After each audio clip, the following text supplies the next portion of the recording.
go? Tell me, where do I take us? Your heart is starting to slow. May the water be safe. As I dive in, bloodstains washing underneath the waves. A beat reaching out to keep you safe. As we fall, I can't hold on much longer. We're drifting down to the other side. Try to pull us under. Keep holding out for the other side.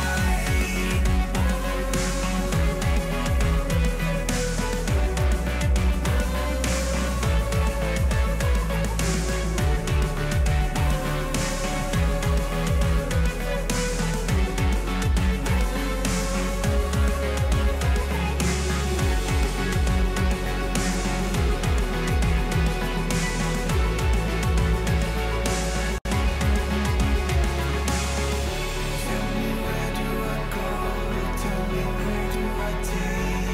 Where do I go? Hello and welcome everyone to our fourth match of the Division 2 in Serenity Gaming Wintersplit between SRG Caeli and SRG Pegasus. I'm Kachka and I will be bringing you this series today with the Let's See. Hey man, how you doing today? I am doing great. We have a series on our hands and I'm excited to cast it with you. How are you? I'm doing alright, been looking at these teams and they seem to be pretty interesting what we got here. There's some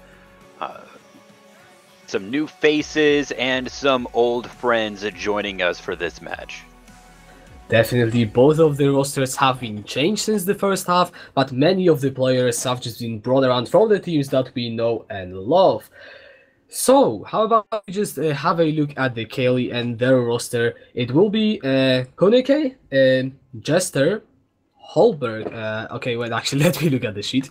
Yes, it will be Holberg, Nick the Panda playing today, as well as Gorange, and I mean, this looks very interesting to me, especially that most of these players have been pulled around from many of the different teams, so we will be looking at the synergy as potentially one of the things, but they do show a lot of promise.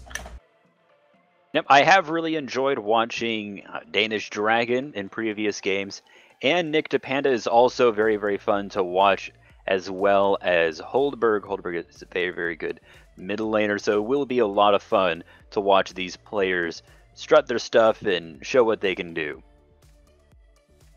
Yeah, Pegasus on the other hand, yeah, nice to mention that. Nice that you mentioned the Danish Dragon. They kept most of their players together, only swapping Killer down to support and getting another mid lane and top lane. So maybe synergy-wise they will be off better. And let's talk maybe about how we can see this match. What are some of the picks that you think will be the more interesting one that could come up in this match today?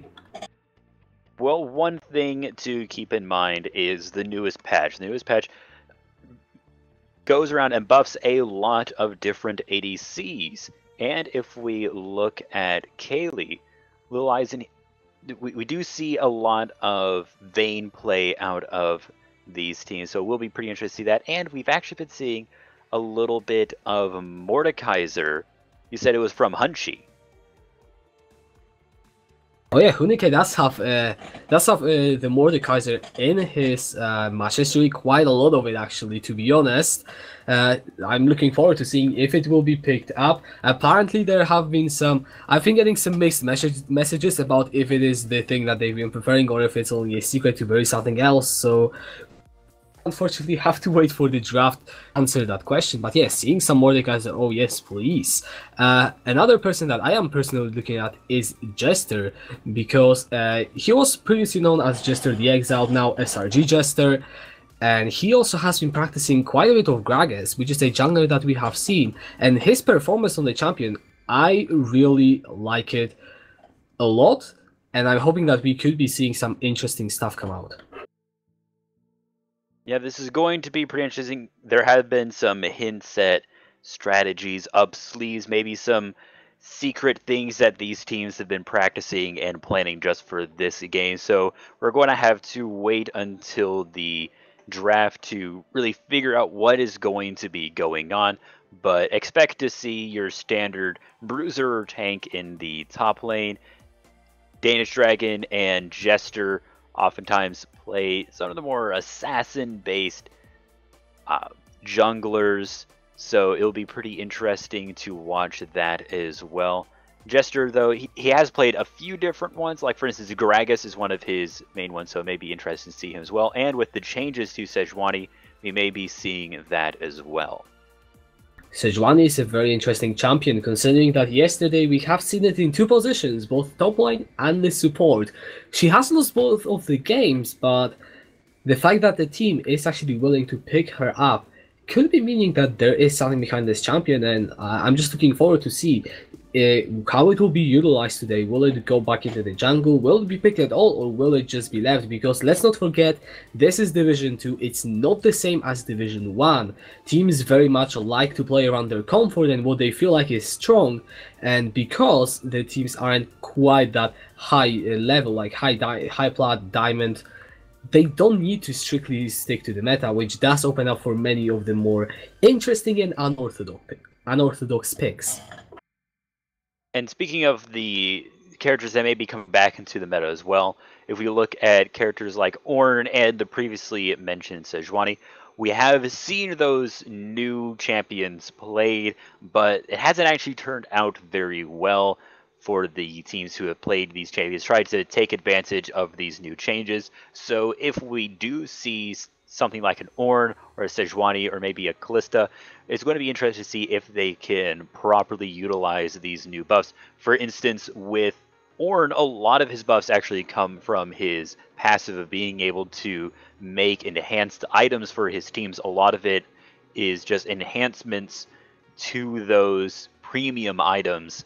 So now the upgrade to Frozen Fist will give you, instead of 65 extra armor, 95 extra armor, and instead of 500 extra mana, 700. So a lot of really big things like that.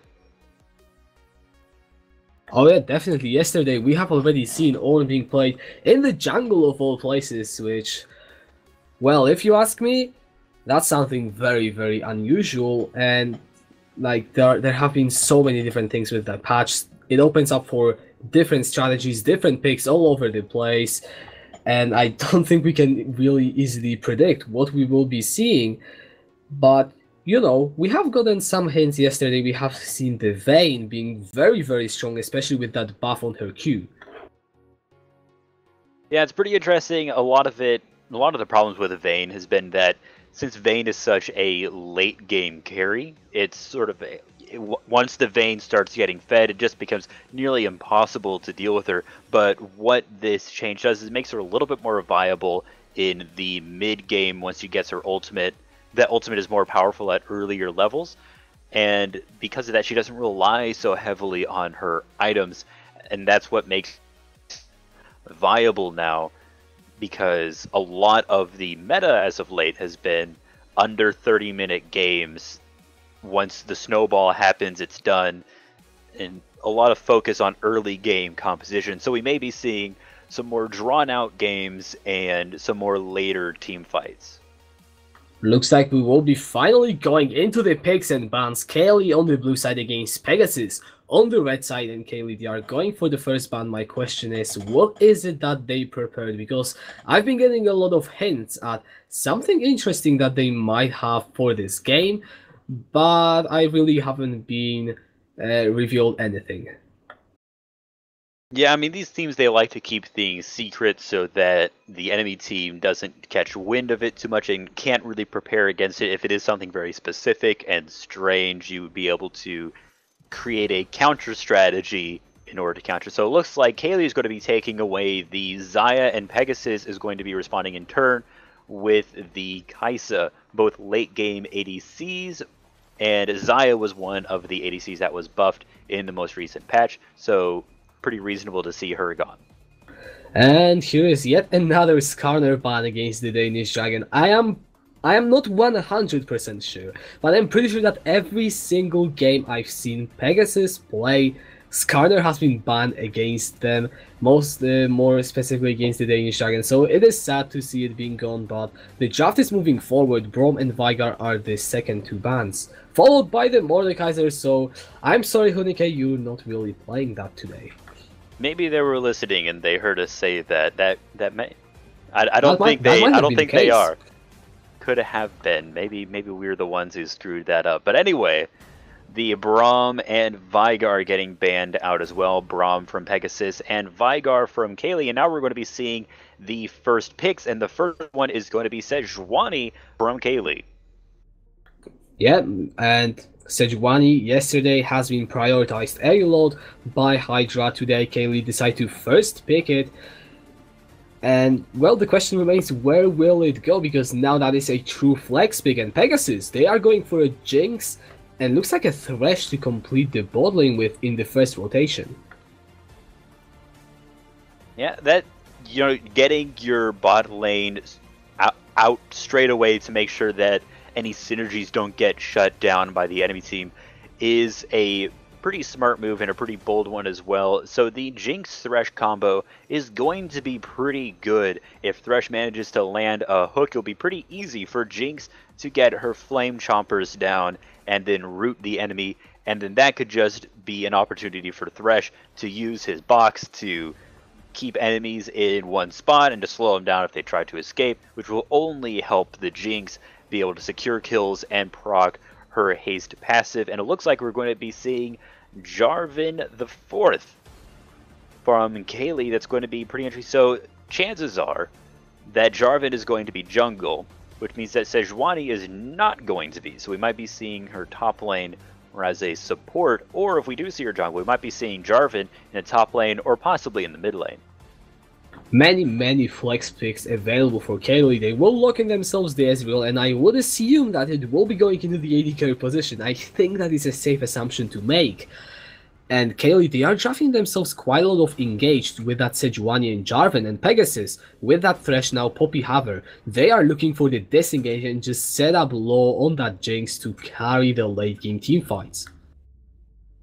Poppy is a great pick against the Sejuani and Jarvan because both of those engages heavily rely on dashes, as most engages do, and Poppy is able to down with just one press of her W, and then she will instantly shut down any sort of dashes in the immediate area, which would be pretty devastating if Jarvan were to go for a flag and drag and try to get into the enemy team or jump on top of them with the Cataclysm.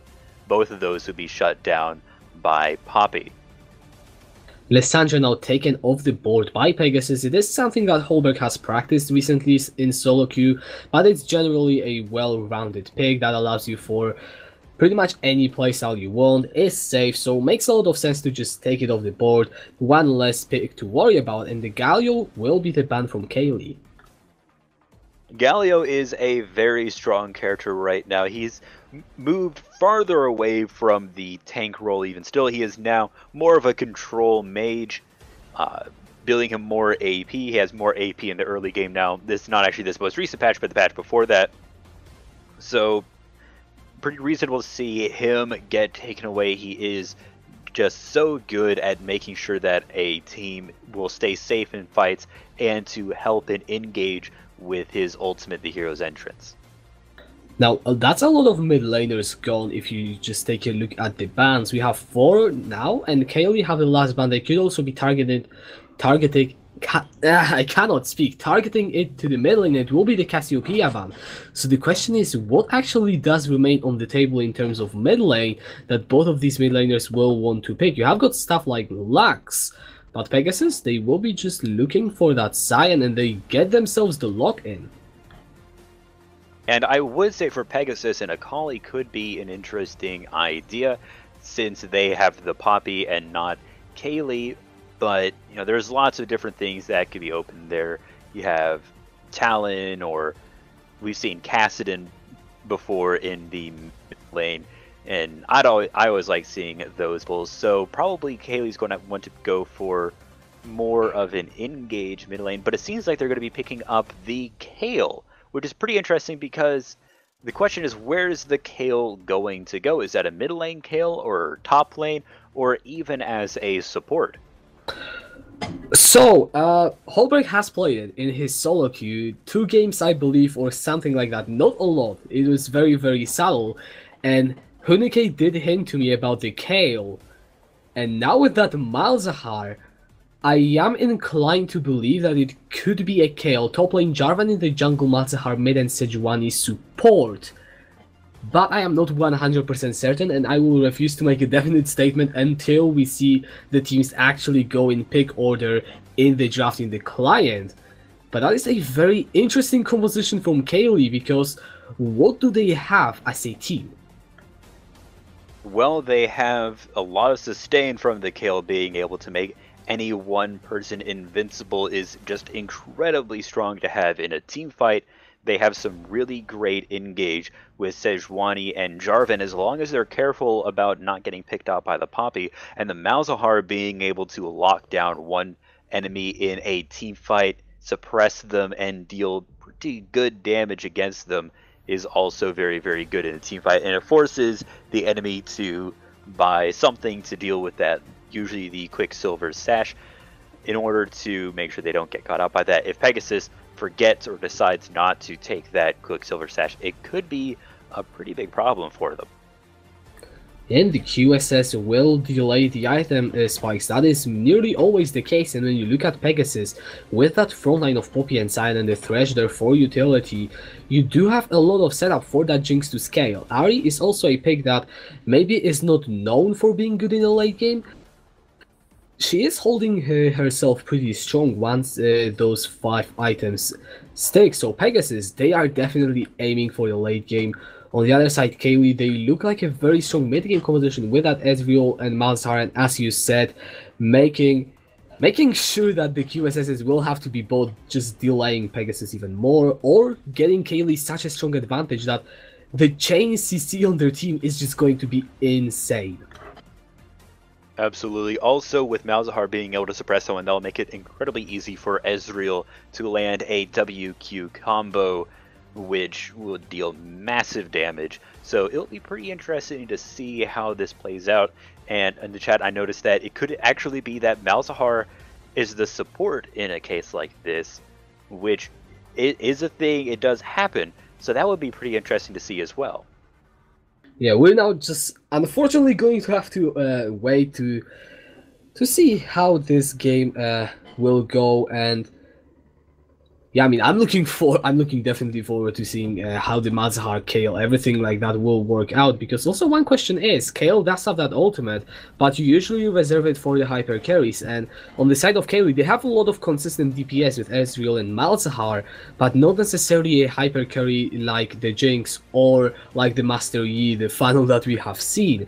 So, you know, Caeli is a definitely interesting pick, because will it go to any role? Will it go build support? Will it build AD? I would assume it goes AD, considering that, as I said, no hypercarry to protect means that you probably want to invest in the damage. Right, and also what the ultimate could just be reserved for is just saving people in a team fight. There's a lot of anti-engage on the side of Pegasus with the Jinx and the Thresh and the Poppy, and even the Ahri and Sion to a degree. Sion's Deathmatch is a really good zoning tool, and Ahri's Charm is always something they had to be aware of. And so maybe having the ultimate there is the ultimate from Caeli there is just part of a way to, if someone does get caught out, a way to keep them alive and make sure that they can get away safely. It's always interesting to watch games right after a new patch goes live, especially one as big and as important as this last one, to see what new strategies that teams come up with, because the meta in this game is always changing and adapting, and seeing how people are creative and think of new ways to become overpowered. We've seen stuff like the inting Sion or gold funneling a Yi. These interesting strategies can make things a lot more fun to watch. Alright, so as we are going through the draft in the client, I think I can confirm that it will be a Caeli in the top lane for Hunike, and he is going to be playing against the Sion. So, assuming that it will be an AD Caeli, Cyan is a tank and the one that isn't really too generous on the range. That does leave Hunike pretty free, considering that if the Danish Dragon doesn't focus top lane, and Hunike is left alone, he could be a very, very dangerous threat if he gets to farm up. Right, using that little bit of extra range from her E ability and also a little bit of like the built-in Tiamat makes it very, very easy to farm with her. And so going up against a champion that maybe can't close to the distance properly or contest her whenever she doesn't have that E up. So the Scion is a melee character, and so just in general, a melee character going up against a ranged one in the top lane can be pretty difficult. But if Waterboy is able to close the distance and contest Hunike on the Caeli, then he will be able to, but it won't be very easy for him. Oh, it definitely will not. And now that we have some time, let us talk about the matchups as you go down the table. I want to start maybe from the bot side right now because, oh, actually a last minute swap might be coming in. So, because the teams, now have 30 seconds to just swap themselves in, lock the picks, and it looks like actually we might be seeing Jarvan as the support. Nah, they're just swapping around. I'm just going to wait. Caeli, please take your time. I can stay here, I can wait for you. But we have Ezreal against Jinx and the AD carries. Obviously the supports will have a lot of impact on the matchup, but the general idea of any mid-game AD carry into late-game AD carry is that you want to get ahead on that Ezreal or you will get outscaled. Right, it's really important to get that initial lead. Otherwise, if you just play it safe and match farm, you'll end up just behind because the scaling of the enemy ADC will outscale you. But the way to counteract the scaling on the enemy team is to make sure that you just get so far ahead at the beginning and properly use the advantages given to you. Right, so it also will be with the support on Sejuani into Thresh, and I have a feeling like Thresh is known to be much more aggressive, but when you look at Sejuani, you have that permafrost, and at level 6 that is a lot of pick potential.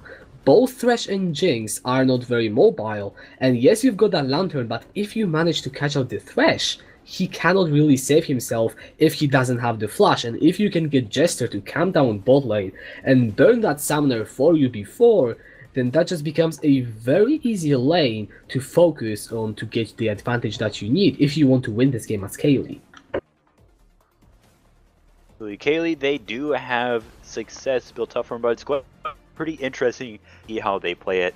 The composition from Pegasus is a lot more standard. You have the standard Thresh support, Jinx ADC.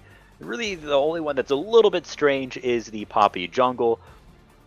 Usually you would see your top lane, but jungle is perfectly acceptable as a Poppy, just that presence, and you have some very, very good gank potential using her charge to pin someone against a wall and stun them, and her W to lock down an opponent and keep them from dashing away will be pretty fun to watch.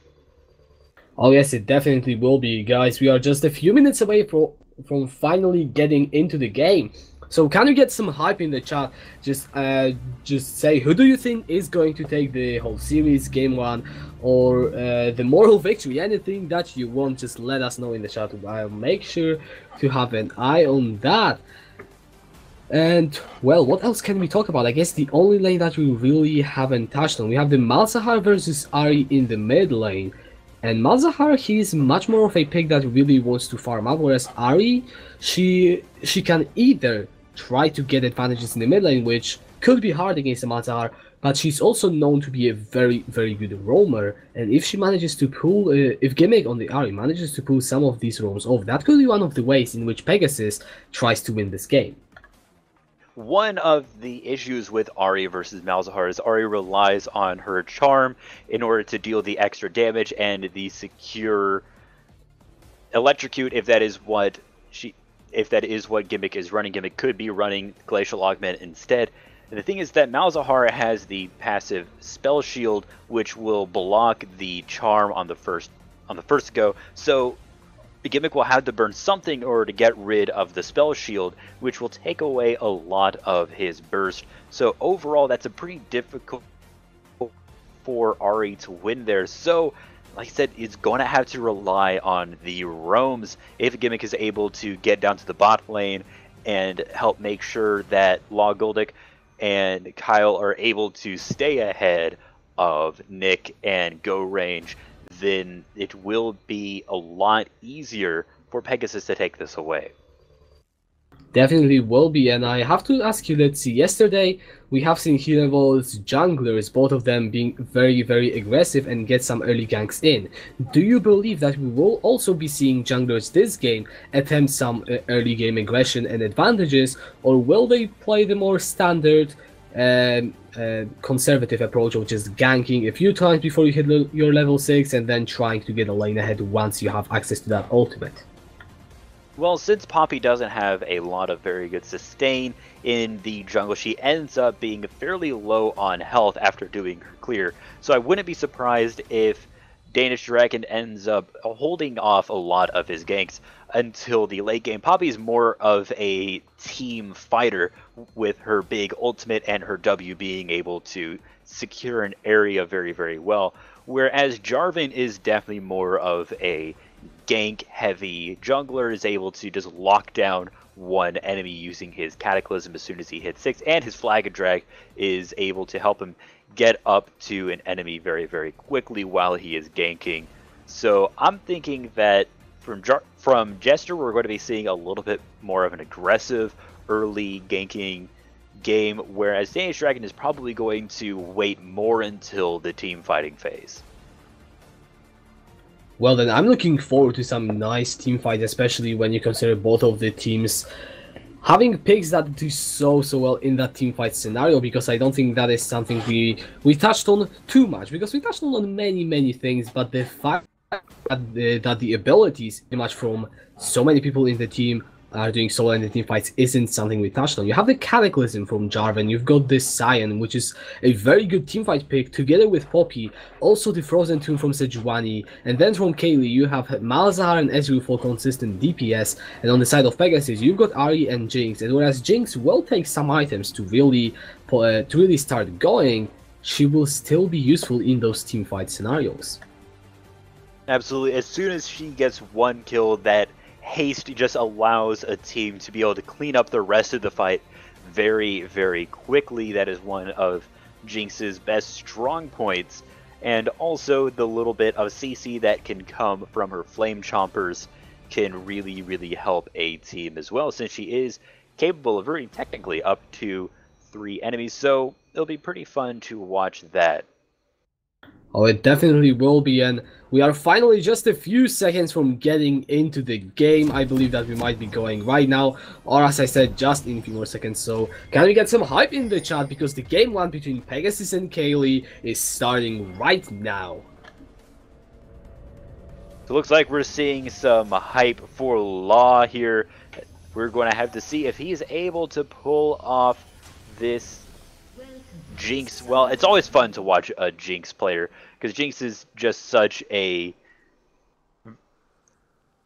What's the word I'm looking for here? A very visceral ADC. Yes.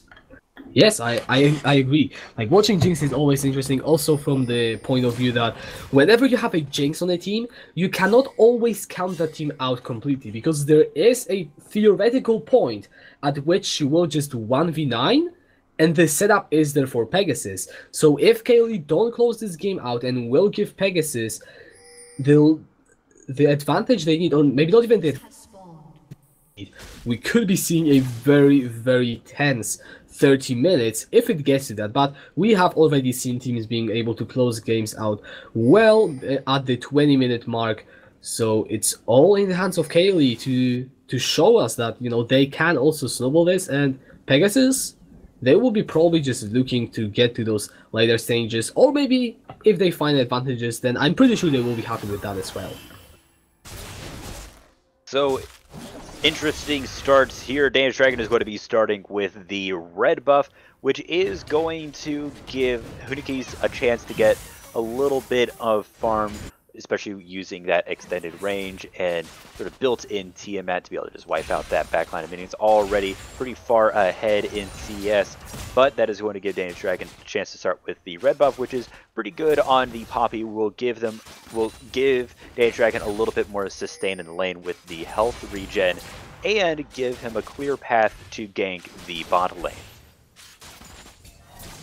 Definitely. Well, so far the junglers, they're just clearing the red buff sites, it seems like, and not really going in for any of the ganks. The game is starting fairly slow. We see a nice push coming in the top lane from Hunike. Will be able to shove in Waterboy on that Cyan. Nothing really too surprising so far, but Caeli, they managed to get some little CS leads that probably will be equalized soon, but it's still good for them to get the early priority in.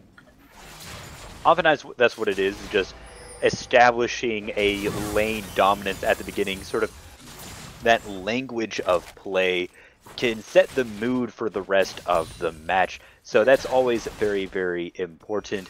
And looks like both teams are going to be getting individual scuttle crabs, with Jester securing the win in the bot lane. And it looks like he's going to be coming in. Yeah, he will be killed already. Has to force. Flash will get just pinned down for the first blood. Jester, easy pickup right there, will get Caeli on the board. So that is a pretty strong start there. And that's absolutely what you want to see from a Jarvan, is being able to just rush in, flag and drag a good knockup. And then with Nick DePanda on the Ezreal and go range with Sejuani, that is something that can be secured a lot better. Is once the flag and drag knockup happens, a lot of follow-up can be done in order to ensure that it is overall a successful gank. And it will be very successful indeed. However, Noah is actually doing a good job of staying fairly even on CS, so even though that kill has gone down, there will be no immediate payout. Apart from the fact that Jester gets in some gold, once he invests into items, then Caeli will feel the power of that gank. But for now, Pegasus, they still have got the room to play with. Even though they lost that one kill, they are not in a bad spot whatsoever. Absolutely. Even though, like, you don't want to see the first blood be taken away from you, it is not the end of the world. There is a lot that can happen after that, and it's really just a matter of, can Caeli capitalize on this little bit of extra gold that they have, that little bit of extra lead, and make it a real proper way for them to get very ahead. Yeah, and as you look at the junglers in division, looks like Pegasus, they are investing in the bot side right now. The first dragon spawning will be that ocean, so no long-term damage, but it will give you the sustain, which is very useful. Jester, he's still sniffing around that bot side. There is the control ward in the tri-bush, and I feel like always with a game that doesn't have too many hard snowballing champions, it's important to look at division, but right now, Caeli has got no flash and he might get caught out. The flame chompers are there, but Jester still finds the flag and drag. The permafrost is there, and the stun will secure the kill. Orange gets himself 1-0 and 1 scoreline. The passive from Go Range is that once you get the 4 hits onto an enemy, whether it's auto attacks or abilities, they will be stunned, which it pairs really, really well with having a Jarvan, because the Jarvan is able to slow people down and keep them in an area for a little bit, which will help Sejuani get the stun off, which is exactly what happened there, which secured Kyle's death because he wasn't able to get away in time. And that is also going to be the Ocean Drake for Caeli. That is a lot of good early game stuff going in for the side of Caeli. As you said, they managed to get 2 kills now, 1.5k gold ahead. And when I said that Pegasus aren't yet in a bad situation, well, that might now just not be true. Because the Ocean Drakes, they give you so much sustain. And when you're Malzahar, Kayle, Ezreal, pretty much any champion on Caeli, you want that extra mana when you're not getting hit by enemy champions. And that just allows you to trade for so much longer, so much more efficiently.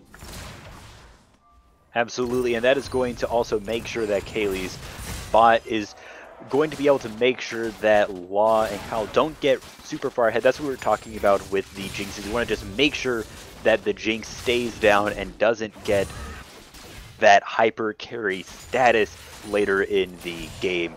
So right now, Caeli being able to secure that bot lane, and it looks like Jester is actually back, and he may be going for another gank.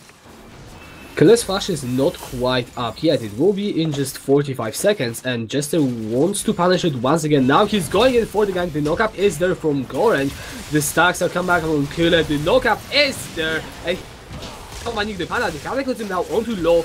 Both summoners are available for that Jinx, so he really shouldn't go down, but his health bar is so low, and then the Massive Standard will actually secure the kill. Both summoners still on low.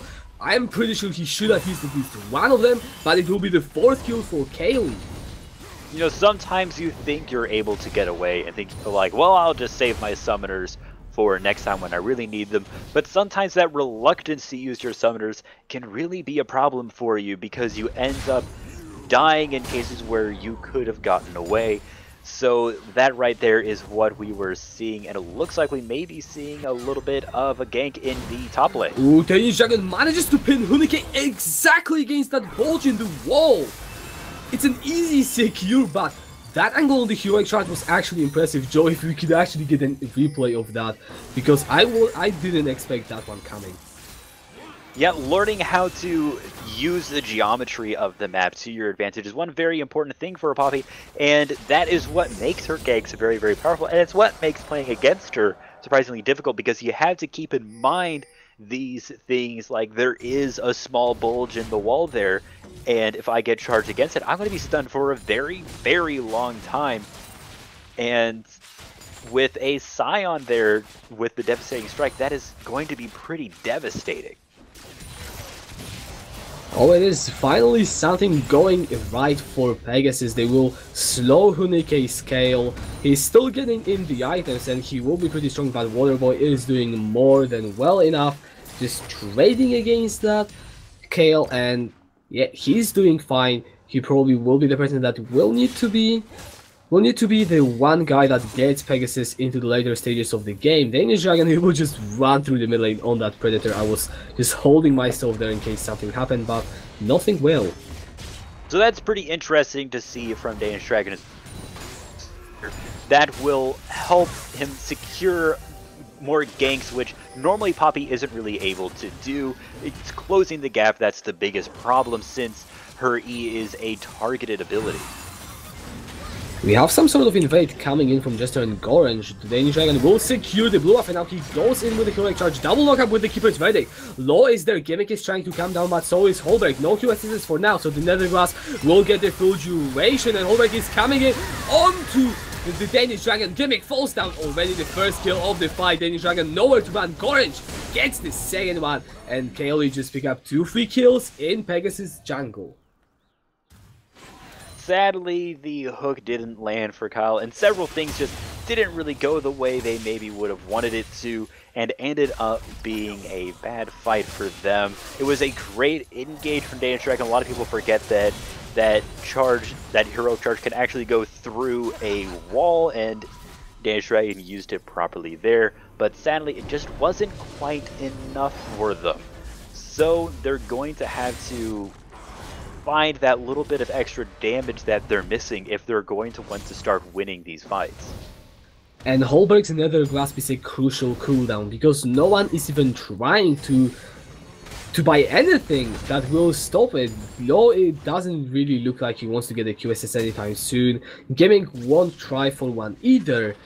And so whoever Holberg chooses to go for in these fights will receive the full duration of that suppression, which is 2.5 seconds of not being able to move at all.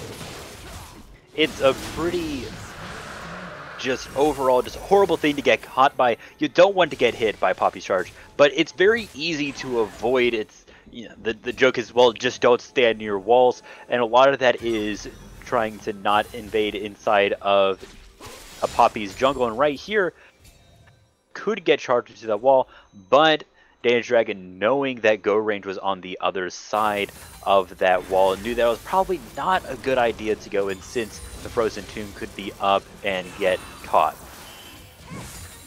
And we are only 12 minutes in the game, but Caeli, they already find themselves a 4,000 gold lead, 100% kill participation on Jester, as well as Gorange. Jester just has been so active in this early game, setting up these ganks bot lane, the fight as well in that jungle, and it is paying off. Caeli, they are ahead, they are doing the right thing to fulfill their win condition, and they are right on the track to get this game won. So what do Pegasus try and do to come back? Well, the big thing here is trying to keep your Jinx alive and making sure that he is able to get the farm that he needs in order to be able to properly pop off later in the game. And the next is just stalling out for team Danish fights. Dragon, he tries to go for the heroic charge into the wall, does not find it, so I will just allow you to go back to your point. After a gank in the top lane doesn't quite work out. Yeah, you need to just play back a little bit, take advantages when you can, but try to just get the farm where you can. Try not to feed any more kills than necessary. And then once team fighting phase starts, use your advantage. In the bot lane, the Frozen Tool already committed. Low just gets burst down immediately. Permafrost onto Caeli, and the Truthful Barrage to finish the kill off. Now in the top lane though, Waterboy is trading onto Hunike. Intervention is still available, will not be used. In the mid lane, we could also be seeing some fight. Here goes the Nethergrass. Gimmick cannot stop back, he dashes forward, the Ignite will be enough, and Gimmick gets the return kill. But Caeli, they are on that bot side tired and will still come out ahead in this play. And overall, that was best for Caeli, but Gimmick in the mid lane was able to even it up at least a little bit and get a little bit more presence in the mid lane. But it looks like the first tower is going to either be going down or is going to get pretty close in the bot lane. It's going to end up surviving with just a little bit of health, 799, but they're still contesting it. They are, but the last plating will survive. For Pegasus, they are though responding with a Rift Herald, because Jester has spent a lot of time and focus on that bot lane that will open up this objective, and they will just get it. So Pegasus, they may be behind quite significantly, nearly 6,000 gold at this point, but they are still making plays, they are still trying, and this is something that you want to see from a team that is behind. They don't just sit back and be like, well, guess this game is lost. Even if it's looking back, they are still trying to answer back to whatever Caeli is throwing at them. Right, absolutely. It's looking for the correct opportunity and taking it when it presents itself, and not putting yourself in a disadvantageous position where you could end up getting caught out and punished without getting anything out of it. So when they realize that they have taken some punishment in the bot lane, they respond by having more presence in the top and taking away the Rift Herald, which is an incredibly valuable objective. And now another fight is going on in the bot side. A double knockup with the Keepers, where the Danish Dragon has to flash out of the Cataclysm, and looks like no fight will be there. But Caeli, they are still looking for that bot side turret. One thing that I want to touch on is we saw Jester attempt the gank. That was a good play from Caeli, and this is something that Pegasus have. They've got the disengage. They have so many ways to deny the engage from Jester, and so many people to block the ultimate from goal range, that even with this engage it could be difficult to pick up low in that late game. But the turret, alas, finally falls down. Yep, and that is going to be first turret. We're looking at gold lead here. Caeli has 28.7 thousand, whereas Pegasus only has 22. That is a 6.7k gold lead now.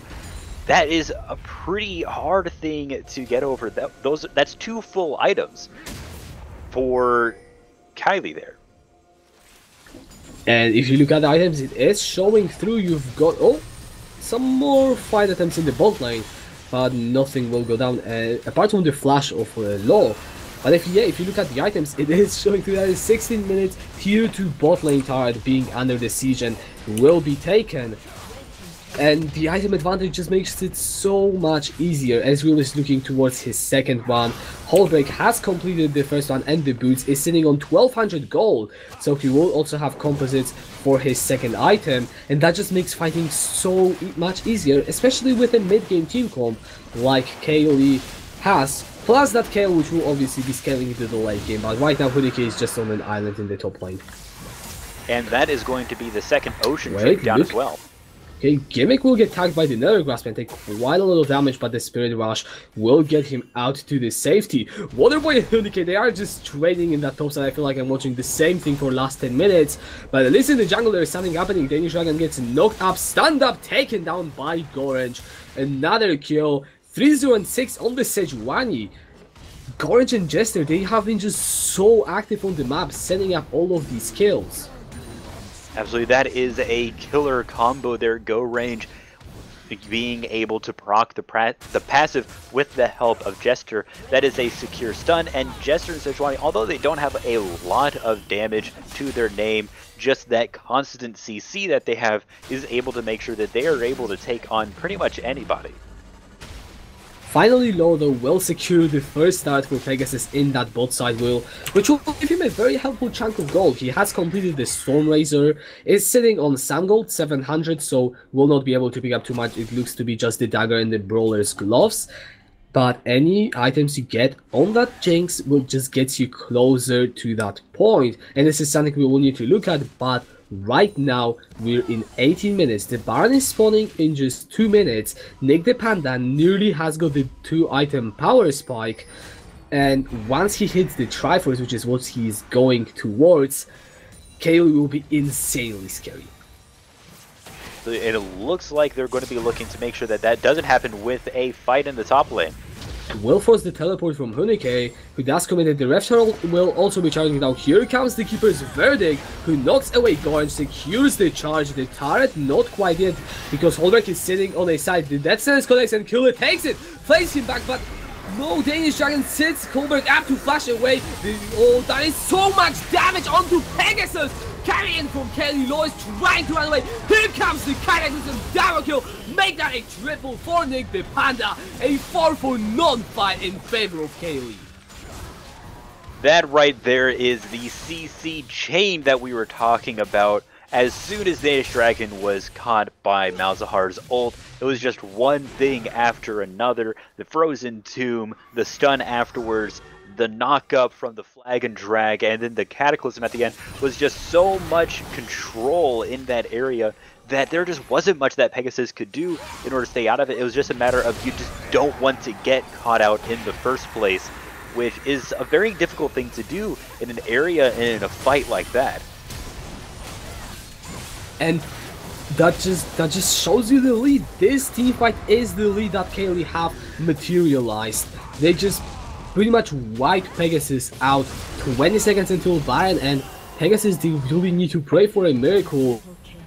A good play to say the least, in order to clutch this Baron maybe, or a team fight or anything that puts them in a better position, because right now it just looks like game 1 is all but set to go into Caeli's favor.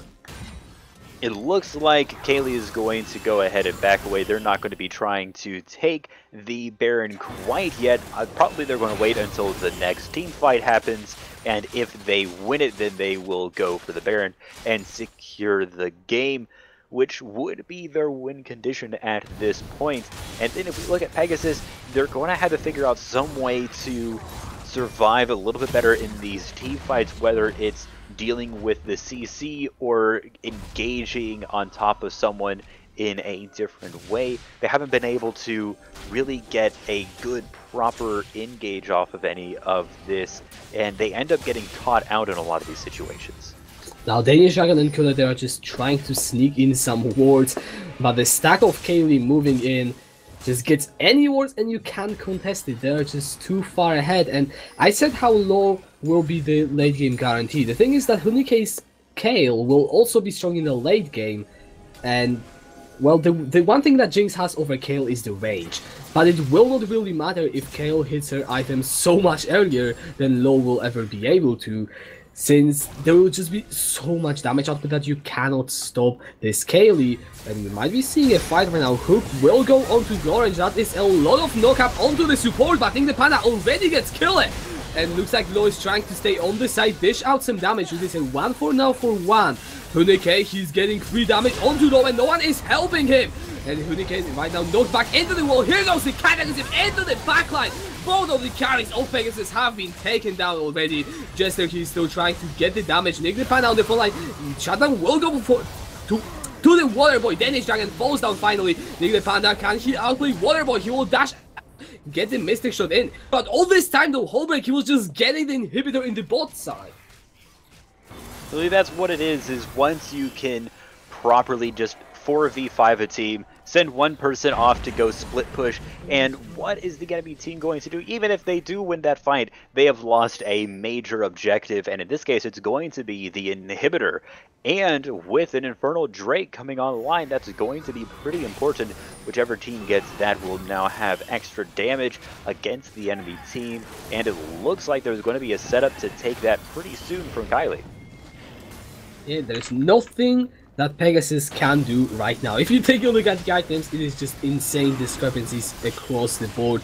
The only lane that is in the head, I guess, is the top lane, but Waterboy's items are significantly cheaper than Hunike's.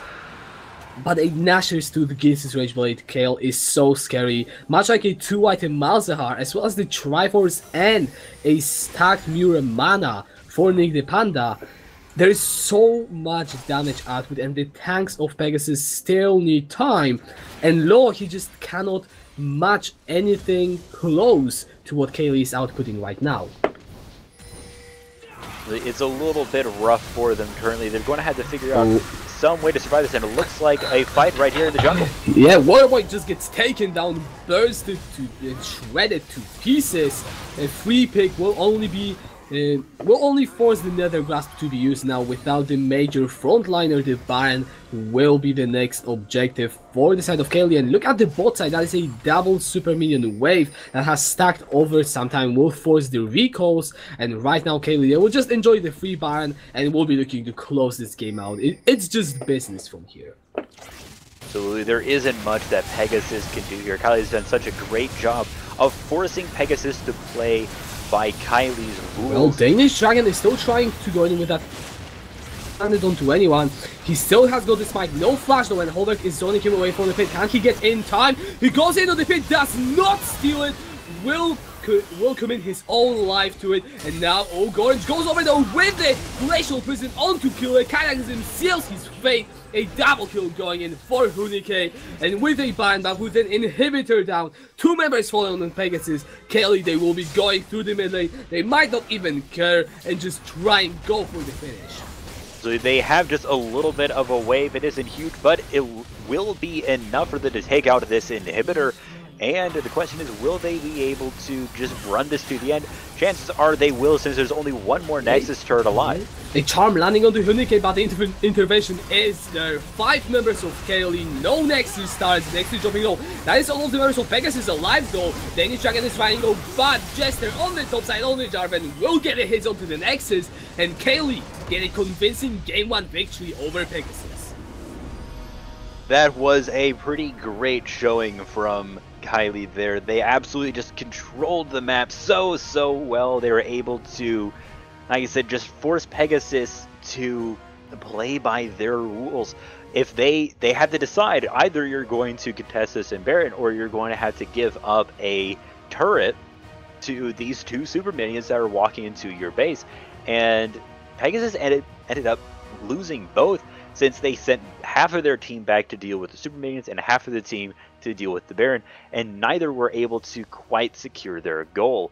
So if we look at the stats here in the final screen, Go Range with 4, 1, and 13 assists, Jester with 16 assists and 4 kills as well, and then finally Nick the Panda with 9 kills and 0 deaths. Jester actually had 100% kill participation out of 20 kills. That is impressive no matter what game you're looking at, and that just shows the strength of Caeli. Pretty much anyone can just do well when they're set up to. And I mean, what can Pegasus do to come back in the series, because this game looked very dire. Well, they're going to have to figure out how to deal with that early game aggression. They ended up, like I said, when there's a Jarvan on the enemy team, you know you're going to be ganked pretty early on and fairly often. And when you're playing something like a Jinx Thresh bot lane, that is fairly susceptible to ganks when they're done properly. if the jungler's waiting in Tribush, for instance, they can just sit and wait for the Flame Chompers to go away before engaging, which was just done so well by Caeli. They were able to just wait until the moment that they could go in, and then when they went in, there was good results from every single gank that happened. Well, with that, we will go into the short break before the game too. Hopefully, some cleaner games from Caeli, if you even can do that. Pegasus, they will be trying to come back in the series, and we'll see which one of these will happen, if any, in game 2 after the short break. We'll see you then.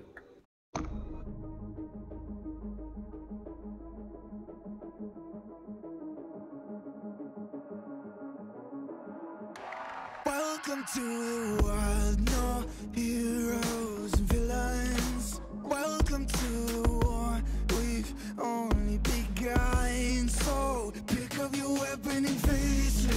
There's blood on the ground, go and take it. You get one shot to make it out alive. So higher and higher you chase it. It's deep in your bones, go and take it. This is your moment.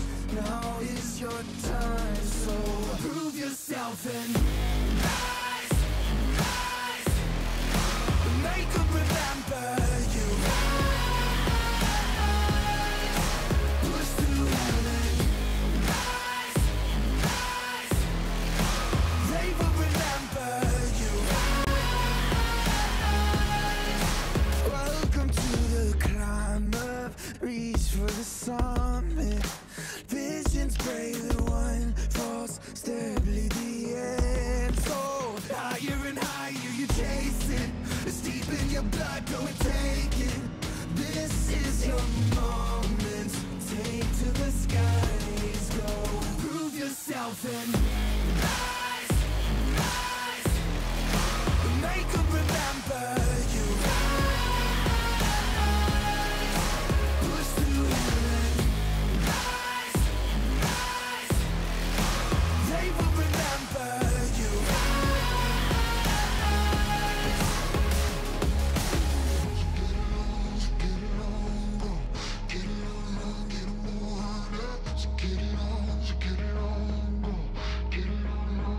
It is you fight among the dead beneath the dirt. Or do you know yet? Or do you want it? And when the giants call to ask you what you're worth, do you know if we don't die? Prove yourself and rise, rise. Make them remember you. Push through heaven. Rise, rise. They will remember you. Prove yourself and rise, rise. Pick up your weapon and face it. Rise. It's deep in your blood, go and take it. You can chase it.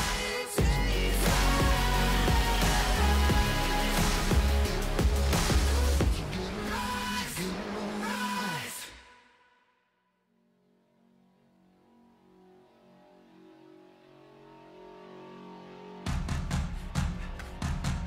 So, hello and welcome back. We are now ready to go for the draft into the game 2.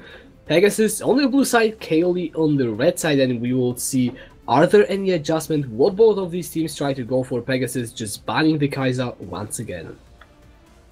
So that late game, they're trying to make sure it isn't too much of a problem for them. It seems like they're wanting to maybe try and get a little bit more of a presence in the early game. We didn't see a lot of that last game. Looks they're more trying to go into the late game. They had the Scion, they had the Jinx, and the Poppy that all would have been very, very good later in the game, but they ended up just getting so far behind early on that it caused them a lot of problems having these champions that weren't as good in the early game. So now also Caeli taking away the Zaya and the Skarner, and Pegasus has taken away the Braum, and it looks like they're going to be taking away the Mordekaiser as well. So no Sejuani ban, which is pretty interesting since that was just such a good showing from Go Range there on the Sejuani. Just so much good CC, so many good stuns that a little bit interesting that we aren't seeing that, but we're just going to have to see how that turns out. Looks like Pegasus might want to steal a page from Caeli's book. Just quickly summarizing the bans, they are exactly the same as the last game, so neither of the teams really felt the need to change anything. Although I would argue that Jester's Jarvan in Game 1 was absolutely insane. As I said, 100% kill participation is always impressive. But yeah, looks like they will be just going for the Galio. They could also be picking up the Jarvan as well, but you know, Caeli will choose what they go for. Yeah, so they're going to have to keep an eye on that. Also with the Galio coming in, that's going to be pretty big, especially that ultimate, the hero's entrance. That is just such a powerful team fighting ability. If Galio is out of a fight, all of a sudden he is the reduced damage that his team takes while they're inside of the ultimate's effect, and the huge knockup that happens afterwards is just so powerful. So it's going to be interesting to see how Galio is used here. And the Jarvan going to be coming from Jester again. That was such a good pick last time, so seeing it again, not too surprising. Definitely not. Combine that with the Galio Caeli, they will be having a very strong combo. We'll have to see if they decide to build a whole team combo around it, or will it just be their team fight part of the team composition. But looks like Pegasus, they want to keep the same bot lane, which means that Sejuani will go likely either into the jungle or the top lane, so no support Sejuani, unless it's a Thresh top lane, but let's put that one under the rug. It's not likely. It's probably going to be Sejuani top or in the jungle, and with Caeli's composition so far, having gives them much of the same sort of CC chain that they had last time, and looks like they're going to pick up the Alistar, which once again is just going to be such a good chain to have. You combine the Cataclysm with Galio's taunt and his knockups, and Alistar being able to reposition enemy team members, and his knockup is just such a good combo. And what's interesting here is that Caeli is going to be taking away the Scion. I guess they figured that Waterboy's performance up top, even though it ended up not being what Pegasus needed, was still too good to ignore, and they're going to take that possibility away. On the other side, Pegasus is just removing the early game AD carries. Wouldn't be surprised to see something like the Ezreal getting banned, since Nick the Panda, he didn't die once, he has dealt out very decent damage. He wasn't the flashiest person, but he was the carry, and just wouldn't be surprised to just get rid of that, because why would you want to play against something that the enemy has already proven to be good at? Absolutely, and we're seeing that again with the Ahri, just as you mentioned. And what's interesting here is the Lucian and Tristana take away... inferior analysis. And the Lucian and Tristana being taken away, pretty interesting. You have one early game and one late game. Just overall, I feel like that's more of a specific ban against Nick the Panda. We have seen him play the Tristana very, very well in the past, so not too surprising. And there it is, hovering it, and probably going to be picked, is the Vayne with the new buffs in the current patch. She is an incredibly powerful pick, and it's going to get taken by Caeli. Well, with that buff, she is so insanely strong. We have seen her yesterday, and the cooldown reduction on the Q when she... It does feel, at least for me, very overtuned. I mean, probably deserved, because Vayne really wasn't a competitive pick for a long time, if ever. So, you know, it does really bring her back up. Looks like Pegasus, they just want to go for the same core of the competition. That will be, though, a Jax. So a Jax, just such a good 1v1 character, can absolutely dominate a lane if played correctly, and is a good way to take care of tanks. But it looks like Caeli is going to be responding by picking up the Rumble, which is very good at poking out melee characters with the Q and punishing people who want to jump on top of him. Alright, well, if Pegasus get caught in any sort of combo, they are dead. There is nothing they can do. If they manage to get caught up by the Cataclysm, the Alistair engage, the Hero's Entrance, and by the way, if you land one, it just makes it so much easier to land any others, and then an Equalizer on top of it all. That is so much teamfighting potential from Caeli that I am not even sure if low on the Jinx, even if he manages to get through the laning phase and get to the items he wants, I'm not sure if he will be allowed to have any impact whatsoever, because last game you could argue that you have the disengage that will protect him. Well, this game you really only have the Thresh. I don't think that is enough. That's right, and also it's not a early game ADC versus a late game ADC. It's now just two late game ADCs going at each other. And with the new changes to Vayne, I'd say that Vayne does scale harder now. Especially, it was pretty close before, and you could say in a lot of cases that Vayne, once Vayne got to that hyper carry position, it is more difficult to deal with her rather than a Jinx, and that does tip the scales in Vayne's favor. So Pegasus has quite an uphill battle for them here. What's going to be the focus here is whether or not Law and Caeli can stay away from the enemy bot lane and just stay safe, try to get farm, not feed kills. And then it's going to be whether or not Jax up in the top lane, Waterboy, if he's able to really just pop off, going to be difficult to deal with. The Sejuani, will he be able to properly set up good plays for Waterboy and then gimmick in the mid lane with Malzahar?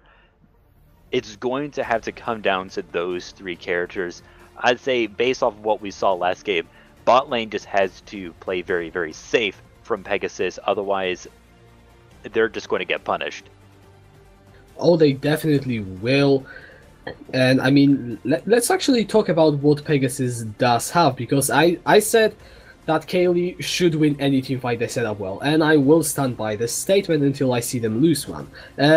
However, Waterboy is playing a Jax, and that is, as he said, a very, very strong 1v1 champion. Rumble is a champion that can do well in the 1v1, especially in the melee matchups if played well. You have got that Flame Spitter that can bully Jax. The thing is, if the Danish Dragon decides to focus around the top side and burn Hunike's flash early, that is a very easy kill to get. With the CC that you have combined with Jax, with Sejuani against the Rumble, that would be in a potential situation flashless, it should be a nearly guaranteed kill, and a snowballing Jax is very scary to deal with. Especially if you don't have something to stop his engage. Just for instance, a Poppy is able to do pretty well against him if the Poppy's reactions are fast enough. But yes, the CC chain from Sejuani and pretty good if Hunike is not careful and ends up getting caught out by one of their stuns, then he's going to get hit by the others, and by the end he comes out of it, he's going to be dead. So he's going to have to keep a very close eye on that and be playing very, very cautiously. Oh yeah, definitely. And I mean, we are now just literally looking at Jester on this Jarvan as well in this game to see if he can repeat that performance, because if he can, then I don't think we are talking about 30 minutes at all, because Caeli have shown us if Jester does his job, they win the game. I think it's as straightforward as that. If they manage to get the Jarvan where he wants to, how he wants to, and just get these lanes rolling, then Pegasus don't really have any viable answer. Even though now they have built themselves up a pretty decent pick composition, it's just going to be so hard to pull it off if you fall behind. Absolutely. If either team at this point falls behind, both of these teams are glass cannon teams, so to speak. These are very, very heavy carry teams, but they aren't too very safe. I'd say that probably Pegasus is the safer of the two, having the Jinx. Jinx is a very good comeback character. It only really takes one good team fight for a Jinx in order for her to get ahead and to catch up. Well, with but an so enemy is team. Vayne. So is Vayne. So it's a lot of back and forth here. I'd say that whichever team gets ahead first will be the team that wins. So First Blood and First Tower will be what I'm looking for. Yeah, and I mean, look, watching a game where, as you said about Jinx, her having the comeback potential, and this is definitely true. The same being true for the enemy, for the other AD carry with that Vayne. It just makes this game so exciting because I agree, the First Blood, the First Tower, the early objectives will be the first 30 minutes, and from what we've seen, 30 minutes is very, very likely to be the entire game of the game. But if it goes past this 30-minute mark, then the game is actually truly in anyone's hands, because Caeli, they've got the team fights, they will want to team fight, but Waterboy on a Jax, that is a split pusher. Jax is a pure split pusher in the late game, and if you can get him on a side lane and get him a good matchup, which I feel like Rumble and Galio later on are both, then he can just exert insane amounts of pressure.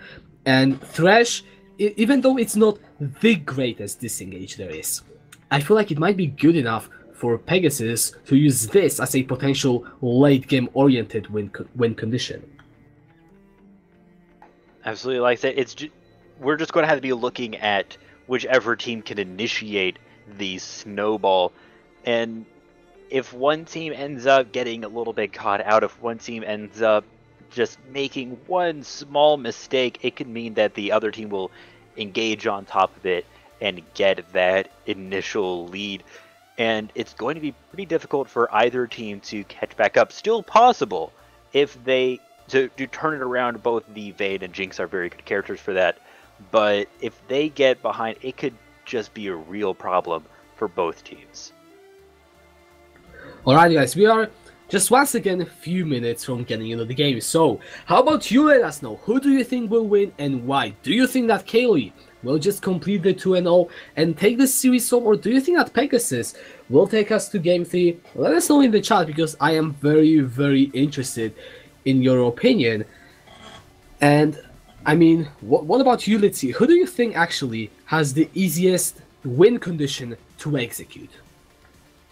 I'd say it's going to having that Vayne, and the Alistar is a really, really safe support to have for this sort of situation. The Galio is able to help correct mistakes and to create very good engages for Jarvan's Cataclysm. And Rumble is just a very difficult champion to lane against. So I think that Caeli will have the easiest time being able to win this matchup in this particular situation. Alright, I'm seeing that Caeli did win the draft, and yeah, they have a very, very solid teamfight composition. Like, I am ready for the wombo combos, just seeing Alistar and Jarvan go in, followed by that Galio, on top of a nice little red carpet coming in from Hunike. And it is, as you said, easier to pull off than what Pegasus wants to do, because their composition kind of has some team fighting with that Jinx, with that Malzahar, but you also have the Jax, and Jax in the team fights is just really a no-no. It kind of only works in solo queue if you're fed, and even though Waterboy is doing well in the top lane last game, that it's not a guarantee that he will get fed, and even then, I don't think that team fighting as Jax is nearly never the right choice, I would say. That's right. Although he does technically have an AoE stun, it does require him to be in the middle of a team, which, if the team can properly work around it, then they will be able to just burst him down before too much comes of it, since it really only dodges auto attacks while he is spinning that light post above his head. And all of his abilities require him to just be on top of the enemy team. And when you have Holdberg's taunt and his knockup, when you have Jester's knockup with the flag and drag, it's just going to be very difficult to work around in order to actually deal the damage that he is going to want to do. Alright guys, and we are now going into the game 2, or at least in a few seconds if you're not in yet. Looks like Caeli, they will be going for some early game shenanigans, moving 5 members into the bot side, and Pegasus, they don't look like they're suspecting anything. Not by the looks of it, and Oh. Caeli is going to be taking the long way around, going all the way to this tri-bush, and both of these are doing a little bit of a counter invade, a little bit of ring around the rosy there. Whichever team sees the other first could be pretty important. Actually, both of these teams have literally the same idea. Pegasus now the 5-man deathmatch. Let's take a look at the Caeli though. They will be just going through the red buff. They will not stop, and the recall is coming in from the Pegasus members. At least the top laner, you want to go to your lane as early as possible. The rest of Pegasus will stay. We will definitely see some fight if Gorge decides to overstep. But it looks like Caeli, they might be suspecting something. Will they go for it? They actually don't see them. They have no idea this is going on. Gimmick will walk past that wall. So that actually now revealed Pegasus. They will realize that they are on this blue buff. But looks like the junglers will just go for the gentleman's agreement and take each other's buffs first. Yeah, that's a little bit of a tough call there, because at that point, for Caeli, you have lost the defensive advantage. Look at that bot lane. That is definitely a fight. Killer has to get out on the stretch. The pulverize from Orange does not connect. That is a lot of potential early game damage lost. Ignite is already going down. Holbreak with the Winds of War at level, and that is doing so much damage. And the first blood once again going in for Jester, forcing the flash and circle low. And Caeli yet again with Jester in the bot side. Not necessarily the same scenario, but getting the early advantages. The lead to the flag and drag was exactly what Caeli needed there, and that, like we were saying, is going to be really important, is that initial first blood, that initial snowball, and it's looking pretty good for Caeli here. That was a very good showing overall. It looks like Danish Dragon could be going to the top lane, but I think he's just going to be just making sure that he gets the Scuttle Crab and then going back to farm. Renegade does have a ward protecting himself, so no real threat just yet. And you know, last game I said how one kill doesn't really mean too much for Pegasus and how they can still come back. Well, watching how last game went, I would be scared, because they need to make something happen, or Jester will just run away with a 2-0, much like he did in the first game. So where do Pegasus try and make their impact?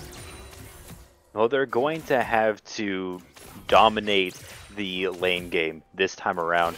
They have some good laning characters, like for instance the Jax is a very good top laner to have, but you know, he's just getting poked out by Huniki's Rumble there so much, and if he isn't able to get a lead, it's going to be very difficult for him. And then Gimmick does have a pretty decent chance against Holberg, since he has that spell shield protecting him from Galio's E, but if Holberg is able to use his Q to properly get rid of the spell shield, then his charge would be able to knock up Malzahar all the same. That is a interesting interaction we could be looking at, that if Holberg decides to go for some early plays. So right now he will be just content with getting the CS lead, actually a fairly sizable one, 9 ahead. The wave is about even, actually slightly pushing towards Holberg, so he's doing a good job on that Galio, just getting a steady lead, because as I said, killing Malzahar is possible, but definitely tricky. A lot of it is playing around that spell shield, making sure that you take it away in some form before you're engaged, which can be a little bit tricky to do, but Galio does have that ability with the Winds of War, his Q being able to take away, which you can see it is actually already gone. Wait, look at Gimmick in the top side. He forces the flash from Waterboy. I was just holding my breath on that fight up there, and looks like it just will be the lane dominance of a Ramble paying off, getting the summoner from Waterboy, and that just opens up another lane for Jester. Absolutely, and that is going to be the teleport from Waterboy as well, and that's going to be a lot less global pressure that Pegasus is going to have because of that teleport being gone now. That means that there's not going to be a TP gank to bot side, which would be very, very good to have against a Vayne. Having a Jax be able to jump on top of her and stun her would be very, very useful in this kind of situation. But instead he's going to look for sustaining his top lane and trying to catch up, whereas Huniki is keeping his teleport in his back pocket so that he'll be able to low will be roam around knocked back under the turret! Courage with the plays! Nick the Panda following it up, getting the kill. That is some beautiful ball lane synergy if I've ever seen one. Absolutely. The Alistar knocking around the enemy team, and then the big one is them from Nick the Panda pinning an enemy against the wall. It's a little bit similar to playing against a Poppy in that respect, since you have to really think about where you're positioned, and if you're in the wrong place, you're going to get pinned up against the wall. And thing is that you can stay away from the walls as much as you want. Go range can put you next to them. And it just paid off. That was an immaculate, just countering the hook so much. And that is also one of the hard things about playing Thresh into an Alistar, because yes, you get hook the Alistar, but then you just set up Gorange to do this, and if the Alistar player is good enough, and Gorange shown that he is, he will do exactly what just happened, bot lane, and take advantage of that hook. But right now Holberg, he did get the Tono to gimmick, but decides not to commit into the trade in the end. Yeah, it could be a bit of a tricky thing there, but it looks like he's going back in just a little bit of extra damage there. Gimmick brought incredibly low, but he will survive in the end. Like I said, it's a little bit tricky fighting that close to a tower. You don't want to take any tower shots that you don't have to, especially with a Sejuani jungle roaming around. But it looks like now there's going to be a little bit of a gathering here in the mid lane. Goran tries to make his presence known to Gimmick. He will just clear out the control ward and just set up the vision line for Caeli.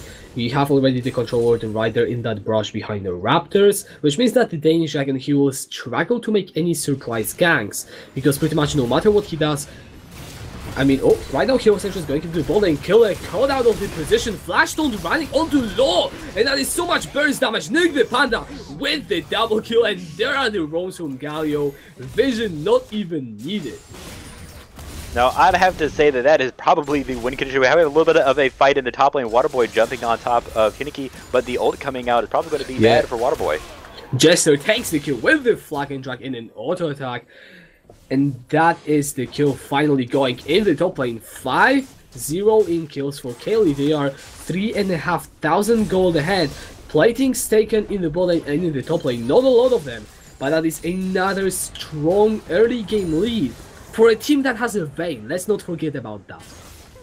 Absolutely. That's what you want to do, is you want to capitalize on the Vayne when the Vayne doesn't have items or all of their... But now it's not going to be looking like that, because Nick the Panda has already gotten his recurve bow and Bilgewater Cutlass. That's not very bad for a Vayne, and has all of his abilities now is level 6, so that's actually cooldown. It looks like Pegasus is going to be trying to take the drag without a lot of contention from Caeli. Now Gorge is going into the mid lane. Gimmick very much out of the position, flashes over the wall, flash followed by Gorge, gets the kill, and the jungle league, the Panda gets caught out of the position though, and Pegasus will get themselves the shutdown, going onto that Jinx, much needed gold. Absolutely, and that's what you want there, is trying to get the Jinx caught back up, try to get the Jinx back level with the enemy Vayne. And now they're going to be pushing in under tower, getting possibly some of those platings down. The Jinx is able to do pretty good damage against towers, and the Demolish is here as well. Yeah, that will be at least 2 platings going in favor of Pegasus. Goran showing himself up will be enough to deter them. That is a nice chunk of gold. Low will recall with 1400 gold. That is a BF sword. Probably he will choose to sell something, or maybe upgrade his boots. I'm not exactly sure what he will go for in the end, but that is some much needed gold that will get him closer to Nick the Panda, who, if you look at, is nearly sitting at the blade of the Ruin King already. And that will be absolutely huge if you manage to get that little bit of a tussle in the mid lane. Gimmick dropping pretty low, but he's going to be getting away for now. And going back to what we were talking about, with the wind conditions, that early lead is going to be one of the clinchers here. And Caeli is doing really well making sure that they have that. And Pegasus is an uphill battle in order to get ahead. Orange goes over to the Danish Giant, who gets just knocked up into oblivion. 100 health left. Jester, and another kill just going in favor of Caeli like that. As we were talking about that CC chain, once Go Range goes in and gets the knockup, the flag and drag happens. Once the flag and drag happens, then Holberg has the opportunity to run in and taunt. And just once one thing happens, all the other things can happen on top of it, which is very difficult or stressful to play against as Pegasus here. Oh, it definitely is. I do not envy Pegasus in the little bit because, well, last game Lost QSS was kind of optionary. I guess he had people to protect him. There is just too much CC and too little protection to do that right now. And Jester, he's going to the ball, a double Cataclysm, no flash on Law, and Goran just comes in. The Condemn does not quite pin Killer against the wall. That is a good hook landing onto Jester. Nigga tries to go in with the alternate with the tunnel as well. Just gets a free kill to Law. The Ignite is ticking down, but it will not be enough. And the kill goes nevertheless in favor of Caeli. That was a great play from Nick the Panda there. Just barely dodging around the tower range where Jester was taking the tower hits, thanks to Thresh, flaying him. A great play from Kyle there, but ended up not being quite enough to take any of them out, and they are going to get away with just a little bit of life left. And now in the mid lane, we'll see another fight. Gimmick is just going to get gangbanged. Orange getting the kill. Now Danish Dragon does get the Glacial Prison in, but not landing onto Alistar means he cannot burst anyone down, and he gets taunted up himself, eats half of his health as a punishment, and just forces his ultimate for no real gains. Right, really great body block from Holdberg there, making sure that he was the one who got caught by that. Otherwise, Go Range would probably be looking at a very saturated Summoner's Rift right now, but in the end, it's going to be good for Caeli there, which has been a bit of a reoccurring theme this match. Definitely has been. Caeli literally have everything they want going in their favor right now. The same was true last match. The only thing that is different is that Jester doesn't have 100% kill participation. It is also the bot lane doing plays on their own. Talking about the bot lane, Nick the Panda just takes some health off Low, but the Lantern will be there to take him to safety. Now look at the river. Here goes the hero's entrance, and Danish Dragon is going to get taunted up and will be taken down by Holberg. That flash taunt is just one of the best abilities in the game, forcing enemies to turn around and attack Galio instead.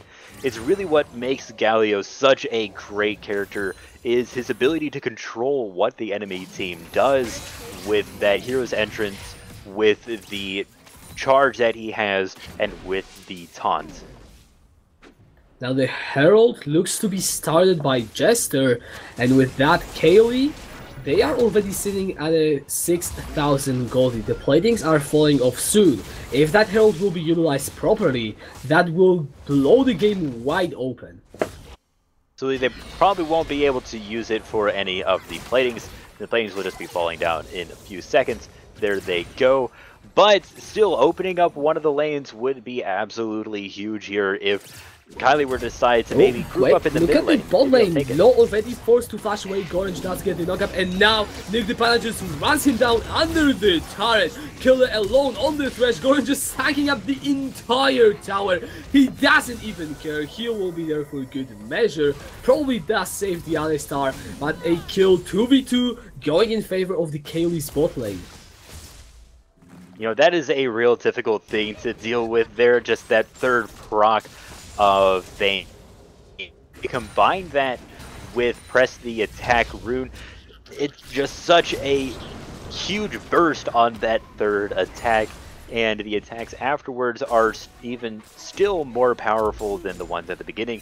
And with Go Range just soaking up all of the damage from the tower, it allowed Nick the Panda to maneuver around as he pleased under there, and was able to take out Law and take Kyle very, very low but wasn't able to secure the pin on Kyle, which is what ended up making Kyle be able to stay alive through all that. And if you just look at the AD carries, Nick the Panda is 1,000 gold ahead of Law. He has already completed Blade of the Ruin King. It's working towards what I believe is the Rage Blade. On the other side you have only the Stone Razor. The damage just doesn't add up for Pegasus right now, and in any of the fights they'll just not only will be at a compositional disadvantage considering how strong Caeli's fights are, but also items. And right now Jester and Gorange, they are coming behind the body of Pegasus. This could be looking real bad. Gorange goes in, knocks Law back into Nick the Panda, knocks him up, easy pickup right there. Jester is on a rampage. They are looking for the Danish Dragon but will not find him. They will probably turn either towards the Drake or try to utilize that Herald in the bot lane. So that Drake will be huge here, whoever gets it. That extra movement speed will allow whoever gets it to be able to maneuver around the map a lot more easily. What just happened right there? I wasn't watching, to be perfectly honest, and you know that's kind of what Jax does, is he slowly farms up, and then once he gets his items he's able to jump on top of an enemy character like that. He does have all of the components for Triforce except for the item itself, and so he was able to just jump on top, get that extra damage, and with the W auto cancel, that's quite a bit. RIP Gimmick pulverized from Goran. Jester is unstoppable. The Herald charge in the mid lane secure the first tower. The Danish Giant tries to get one of the auto attacks into the eye, but will not be able to. And now the 4-man stack of Caeli will be looking to lay siege to the tier 2 mid lane tower. The Herald does its job right now. The hook will be intercepted by the Shelly, who will get taken out. The turret is very low. There is the minion wave. The Frozen 2 not quite enough. The Glacial Prison, I should say. And Caeli take the 2 towers in the mid lane. That was a just great use of the Herald there. In that case, they were able to keep the Herald alive for so long, and they ended up getting both the charges off. One in the outer mid tower and then one in the inner, and that's just a matter of protecting that eye and making sure that you are able to zone the enemy and make sure that it doesn't get hit, because Shelly will go down pretty fast if that eye is hit. Just 1 or 2 hits on it will be all it needs to take it out. A positive though thing for Pegasus is, if you look at Waterboy's inventory, he finally managed to get himself the Triforce, which is a crucial item for the Jax, and it will allow him to duel more effectively. However, a negative thing now for Pegasus as well is, if you look at Killer's support item of choice, it is the Relic Shield, and it is a suboptimal choice for Thresh, mostly because if you are behind, it is so hard to get these last hits, and even when you're ahead, you will get the support item earlier on the coin. He's sitting at 489 gold earned. He still doesn't have the Sightful at 18 minutes, and unfortunately most of that is due to his choice of the item. But right now in the mid lane though, Gimmick is fighting Nick the Panda. Gorge is coming in to help. Gimmick just accepts his defeat, and Jester picks up the kill. Yeah, quite a bit here. It seems that he is oftentimes alone, whether by choice or by circumstance. And Caeli is doing a great job of seeing that, getting on top of it, and taking him down. Waterboy now is in a lot of trouble. Will force the flash already. Goran just waits for it. Headbutt pulverized. Waterboy jumps on the Panda, but he just cannot do anything, and just gives another kill over to the waiting hands of the Vayne. Kyle just wasn't able to get the Dark Passage there quite in time. It looks like Go Range and Jester are not quite ready to end this. They're sticking around. Go Range, if he's able to get a good engage, could be very, very good for him, especially since Jester still has his Cataclysm. The Glacial Prison flies out. The Danish Dragon tries to zone away the members of Caeli, and they will be able to take down the minion wave. The turret just suffers half health. A good hook landing onto Gorange. The Triumphant, the Unbreakable Will is still available. He will not decide to use it, but that should probably break the siege from Caeli. Yep, right there, Pegasus was able to defend pretty well, even though more ultimates were burned on the side of Pegasus, especially with the Glacial prison being thrown and not hitting anybody, and now looks like there's going to be a little bit of focus on this bot tower. They should be able to take this fairly easily, and there is the Jinx ult as well, not doing too much to Holdberg there. And the backs are going to be done just to secure these items that these people want to buy. The Baron is up, that's something to keep in mind as well. Looks like they may be heading in that direction. They could be very well. Rage Blade completed onto Vayne means that Caeli, they don't have the fastest Baron team out there, but they have a very decent pace at this Baron. They will be able to take it in a time, and that means that Pegasus, they need to watch out. They don't need to be on the clock perfectly because, you know, they have some time, but with the 4 members in the bot side trying to take this turret, including their jungler and Waterboy alone in the Baron pit, he will get caught out though. The knockout coming there, and Nick the Panda gets the kill. That will be the Baron call though.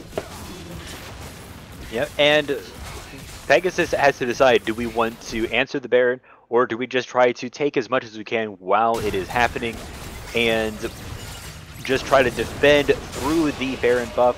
Looks like they have decided to go for the latter, and they will be able to get 1 tower out of it, but nothing else, since now Caeli is there to defend, and that is going to be a pretty rough condition there for Pegasus. It definitely will be.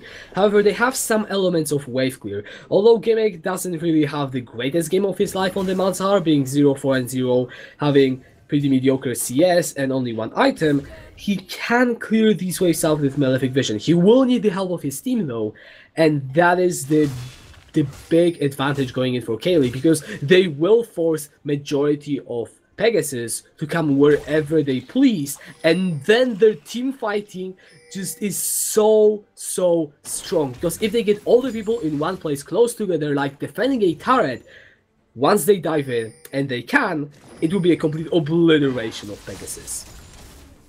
Absolutely, and this is the Infernal Drake being spawned, and it looks like Caeli is deciding to take that down. They are going to be losing a little bit of time on their Baron buff, but they're not going back to spawn. They're going to be just going to the bot lane and pushing it in, possibly going for an inhibitor there. And since Holdberg's ultimate is up, they're able to take fights pretty much whenever or where, and they're going to have a lot of support. That is a flash from the Danish Dragon. He had the Dark Passage, definitely not needed there. The Ice Bullet goes wide. Nick the Panda manages to dodge that away with the Tumble.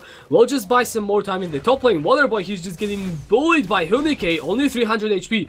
I'm watching this right now. Hunike will not overcommit with that equalizer. He will just let Waterboy get another chance, just get the easy secure on the turret, and slowly the claws are closing on Pegasus. Absolutely, they're grouped up down in this bot lane, trying to make sure that this tower does not fall. But that is allowing Hunike to just run through and take this tower pretty quickly. They're going to have to engage on top of him if they want to stop this inhibitor from falling. Well, looks like the top lane inhibitor turret will fall. Hunike just takes that unanswered, since Waterboy, he is struggling against that Rambo very much. The bot lane tier 2 will also fall. Now, the siege comes onto the inhibitor turrets themselves. Inhibitor is exposing the top lane, you have to keep an eye on that. If Hunike is left alone, he will take that. Bot lane, so much damage landing onto the Danish Dragon. Just 3 auto attacks from Nick the Panda got him to 2/3 of his HP. The mid lane turret now is under the siege. Hunike just goes through, pops the equalizer down. Mid lane inhibitor turret falls down, and Caeli, they're just taking whatever they want, whenever they want, however they want. That's right, at this point there isn't a lot that Pegasus can do to contest this, especially with the extra range. Oh, the Ice Bullet is landing onto Nick the Panda. Look at, there is the Hero Singers already. He flashes out of the fight. Jester goes in with the Cataclysm. Nick the Panda is unstoppable. 2 members already down. Double kill for Holdberg, as a double kill as well for Nick the Panda. Low, the only person alive. And what can you do on this Jinx? The answer is not a hell of a lot, and Caeli, they will be just sieging down these mid lane turrets with the this zone in the second Nexus start will fall, and at 25 minutes with a fountain dive, Caeli take the 2-0 over Pegasus. That is going to be GG for this series. Caeli taking it away over Pegasus 2-0. That was a great last game that we just saw. Pegasus just not quite able to capitalize on the mistakes of Caeli or able to keep from making mistakes themselves. Caeli doing an absolutely great job of engaging on top of the enemy team, winning the draft, and overall just performing very, very well. If we look at the final score there, Pegasus only ended up having just 2 kills on their team. That isn't what you want to see. It definitely isn't, but I feel like it mostly counts to the dominance of the Caeli rather than the incapability of Pegasus, because, let's be honest, watching that match, casting that match, it just seemed like Caeli were better on every single level individually as a team, macro, micro-wise, team fighting, split pushing, skirmishing, everything that Pegasus tried to do, Caeli was better at it, and that is just what happens when you get 2 teams like that matched against each other. Yeah, it was pretty rough for Pegasus there, and Caeli just performing so well. Like you said, one of the big things was Holdberg with just such good taunts and knockups, and Jester with just so many good cataclysms, so many good flag drags. Just every gank he did seemed to be a success. Definitely is, guys. Do not forget to vote for your MVPs.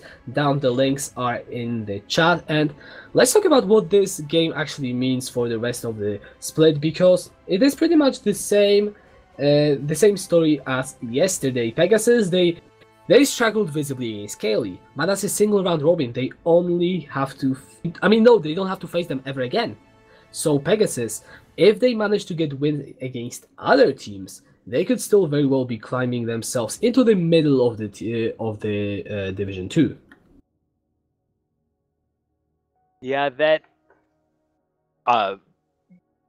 Caeli is looking to get into Division 1 there.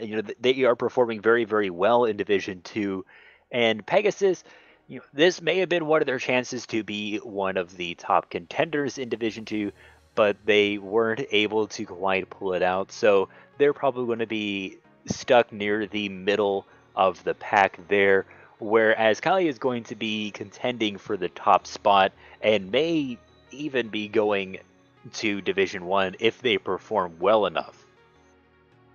They could be, definitely. I'm not sure how the promotion between the splits work, but definitely going for the Division 2 playoffs. I am sure of that. And let's take a look at the votes right now. Looks like Hunike, you guys thought deserves the MVP on Caeli most. I'm seeing some disagreements in the Twitch chat, but, well, 0-1-2 second game, quality KDA. What more do you want? He only died once. No, all jokes aside, he wasn't the flashiest player. He didn't really have too much impact in Game 2, considering how the rest of his team just literally won 4 versus 4. But it's still nice to seeing a top laner finally get some votes. And a lot of it is just making sure that the enemy Jax wasn't able to pop off, which he did do a very good job of. And my vote would have to be for Jester.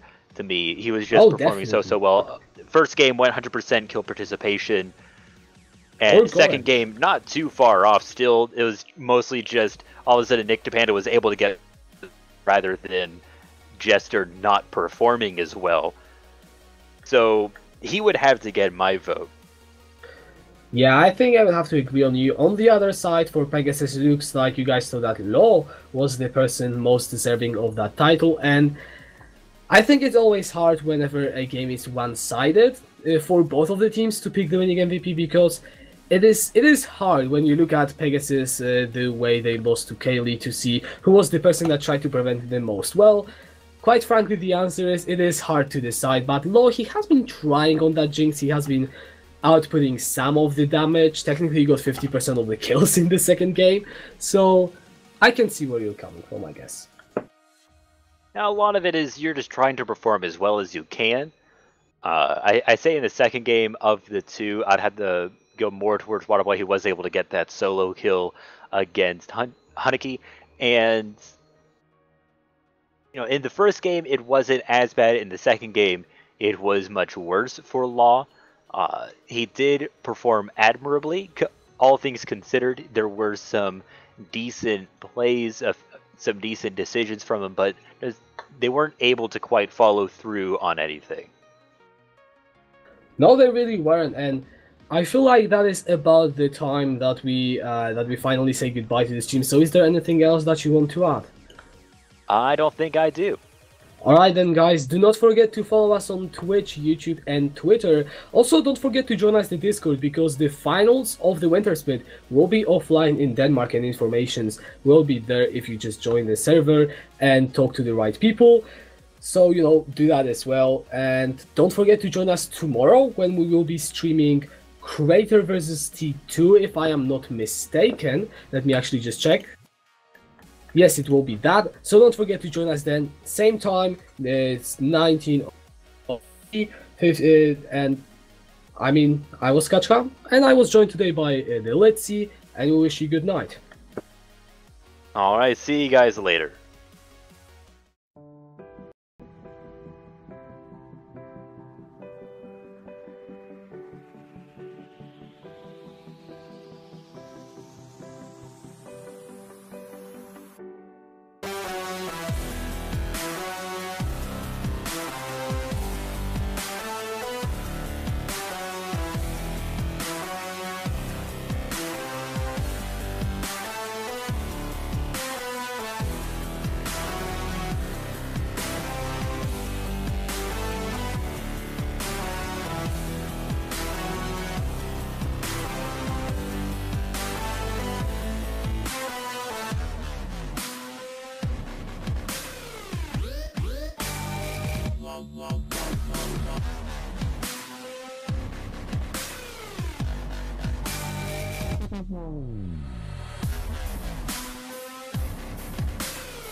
Wow.